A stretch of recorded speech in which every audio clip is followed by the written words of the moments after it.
Nosotros vivimos una etapa de pre-campaña y una etapa de campaña, como lo saben, y en la campaña nos propusimos más o menos lo siguiente. Nosotros determinamos cuál era el público al que queríamos llegar y sabíamos claramente que para un hombre de 70 años, con mucho conocimiento por dar, teníamos una posibilidad de llegar a sectores jóvenes como no solamente como una gran masa de votantes, sino con el objetivo de involucrarlos en un nuevo proceso político. Cada campaña política, cada 5 años, cada campaña presidencial, se estima que un 10% del electorado es nuevo. Cada campaña política. Entonces, si uno mira en términos de procesos históricos, en 3 campañas políticas, más del 30%, en 15 años, más del 30%, 35%, o en algunos casos hasta 40% del electorado es nuevo, ¿no? Solamente paréntesis y pie de página para hacer un comentario sobre esto.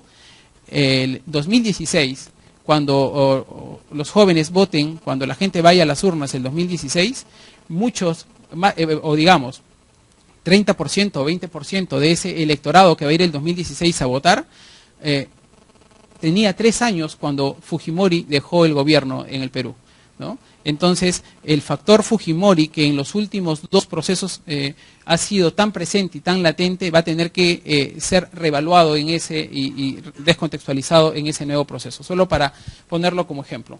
Nosotros definimos un público objetivo, era la juventud, trabajamos creando una etapa que llamamos diálogo abierto con la juventud, y luego en la etapa de la campaña creamos una comunidad de ciberactivistas, por lo menos ese era el objetivo. Algunos datos preliminares contextualizados a ese momento: habían 4.800.000 usuarios de Facebook en el Perú ocupaba el 24 puesto a nivel mundial y era el 8º a nivel latinoamericano.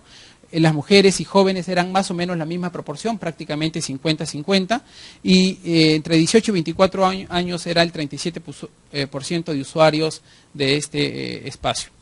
El Twitter, aquí ocurrió una particularidad, por lo menos en el diagnóstico que nosotros hicimos. A diferencia de otros países, donde el Twitter es básicamente una herramienta de comunicación masiva entre ciudadanos, en el Perú nosotros detectamos que no eran los ciudadanos en general los que usaban el Twitter, pero sí era bien importante como una herramienta usada entre los comunicadores sociales, los periodistas, los estudiantes de comunicación, los líderes de opinión.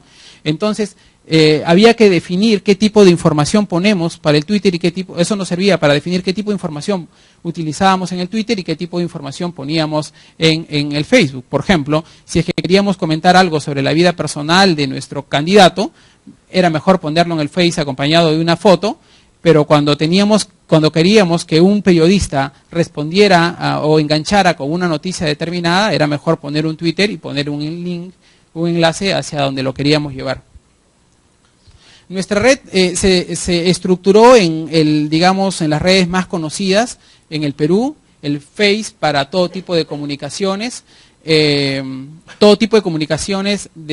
con excepción, saben que no podemos poner en el Face, por ejemplo, PDFs ni PowerPoints, ¿no? Entonces teníamos que crear otra cosa donde pudiésemos colgar algunos documentos. El Twitter, ya les dije, para utilizarlo básicamente como una punta de lanza para llegar a los sectores de mayor información, el YouTube para poder poner imágenes, videos en general, el Flickr para hacer galerías fotográficas, el SlideShare para poder tener una base de documentos, documentaria, PDFs, PowerPoints de ese tipo, y ppk.pe, que era la gran plataforma a donde aterrizaba, de donde aterrizaba todo y de donde salía todo.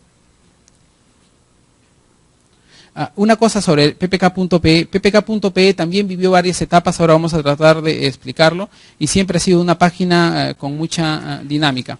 La población electoral en el Perú ha sido esta de acá en los 2 últimos procesos electorales. Menores de 39 años, que es lo que nosotros habíamos segmentado, más del 57% de la población, y en el 2011 más del 55% de la población. En nuestras etapas tenemos, digamos, en lo que va de nuestra experiencia en el manejo de redes sociales, 3 grandes etapas. Una que le llamamos diálogo abierto con la juventud, que comenzó a finales del 2008. En la etapa propiamente de campaña política tuvimos una que llamamos PPK Líder Social, y la etapa post campaña y hemos construido una etapa que se llama Una visión para el Perú. Un poco en desagregando, la etapa de diálogo abierto con la juventud corresponde a la etapa de pre-campaña. Ahí crecimos entre entre el 2008, finales del 2008 y octubre del 2010, y llegamos a 35.000 me gusta, likes, fans, y para diciembre de ese mismo año, del 2010, habíamos llegado a 75.000 amigos. Luego, en esta etapa de 0 a 75.000 supuso a su vez estos tres estadios, una en la que nosotros partimos tomando más bien PPK como líder de opinión, ¿no es cierto?, en la medida de que era un hombre de un perfil técnico. Luego construimos una etapa en la que PPK se convertía en un líder de opinión, pero del entorno virtual, que parece un poco una exquisitez, pero en realidad tenía mucho sentido práctico para nosotros. Y finalmente terminamos la etapa de pre-campaña, convirtiéndolo a PPK, poniéndolo como en la puerta de entrada de la campaña, convirtiéndolo en PPK líder político. En la etapa de campaña pasamos de 75.000 a 210.000, esto es entre enero y marzo, con ya convertido PPK en un líder social en términos publicitarios. Y tuvimos a su vez estas 4 etapas. Tuvimos una etapa de invitación, una etapa de captación e involucramiento, una etapa de ciberactivismo y una etapa de defensa del voto. Por último, esta etapa que viene después de la campaña política. Cuando termina la campaña política estábamos en 210.000 likes. Hoy estamos en 356.000 likes. O sea, hay una etapa post-campaña en donde ha habido, a pesar de eso, entre el 2011 y el 2013, un crecimiento significativo, se mantiene un crecimiento significativo de la página de Pedro Pablo. Un poco para mirarlo en términos gráficos, este es el gráfico que podemos observar. Esta primera etapa, esto celeste corresponde, está ampliado aquí, pero fue más o menos así. Esto corresponde, digamos, por poner una cosa, los previos al 2010, el 2008, hasta el 2010 en el que comienza propiamente su definición política, en la que lo dejamos como líder político, y tiene un crecimiento brutal. Esta es la cantidad de likes por día, ¿no? Tenía un promedio de 50 por día y se va a 250 para octubre. Sin embargo, para enero está en los 4.000 y para un poquito más de febrero está en cerca de los 12.000, ¿no? O sea, y esto corresponde a la etapa propiamente de la campaña política, ¿no? Esta es la etapa de la pre-campaña y la entrada de la campaña en realidad hasta finales del 2010, y la etapa propiamente de la campaña política. Entonces, la pregunta es, ¿qué pasó, no? ¿Fue solamente un efecto mediático? O sea, PPK crece en las redes sociales por efectos publicitarios, por efecto de la prensa. ¿Por qué crece PPK? Nosotros desarrollamos una estrategia que partió en realidad en la calle. Lo que nosotros hicimos Pedro Pablo siempre fue un líder de opinión importante, lo habíamos dicho, había sido un líder de opinión en términos técnicos, lo convertimos un poco en un líder del entorno virtual, pero hubo una cosa que realmente marcó la diferencia en nuestra campaña política. Mientras Keiko, Toledo, Castañeda organizaban mítines, nosotros definimos que no queríamos hacer mítines, porque nosotros no teníamos un producto que era propiamente político. Lo que nosotros organizamos lo que nosotros hicimos fue potenciar el perfil de Pedro Pablo, que era básicamente un conferencista, para convertirlo en un hiperconferencista, no de un auditorio de 100, 200 o 300 personas como solía tener, sino un conferencista de 30.000 personas. Y entonces la pregunta era, ¿cómo lo convertimos a Pedro Pablo de un conferencista de 250 personas a un conferencista de 30.000 personas?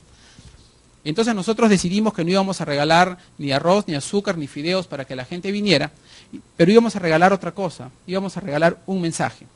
Entonces convocamos a Miguel Ángel Cornejo y en lugar de hacer mítines en mercados y placitas públicas, comenzamos nuestra campaña llenando estadios en las diversas regiones del país.